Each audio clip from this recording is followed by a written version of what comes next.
Siapa yang menyangka Farida Puspadewi menjadi atlet perempuan pertama asal Banyuasin yang menyumbang emas bagi kabupatennya dari cabur menembak. Bertarung di lapangan tembak Belitang Kabupaten Oku Timur, Farida didampingi langsung oleh pelatih dan ketua Perbakin Banyuasin, Dimas Rifanu, mampu mencatat angka tertinggi 282 mengalahkan atlet menembak asal Palembang. Atas keberhasilan tersebut, Farida mengucapkan terima kasih kepada pelatih dan pengurus Perbakin Banyuasin yang memberikan pembinaan dan fasilitas berlatih yang baik, sehingga mampu menjadi atlet perempuan pertama Banyuasin yang meraih emas. Saya juga kepada ketua Perbakin Banyuasin, juga kepada manajer-manajer dan semua yang ada pada Banyuasin, terutama pemerintah Kota Banyuasin.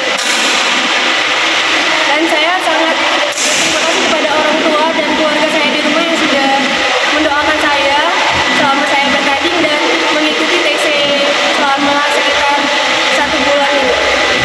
Apa harapannya ke depan? Untuk harapan saya sendiri, semoga Perbakin Banyuasin lebih bangkit lagi seperti yang ada pada semboyan Banyuasin, yaitu Banyuasin bangkit. Juga Perbakinnya semakin banyak lagi atlet-atlet yang akan lahir untuk tingkat nasional ataupun internasional. Oke, terima kasih. Dengan prestasi yang diraih, Ketua Perbakin Banyuasin Dimas Rifanu langsung memberikan bonus pada atletnya.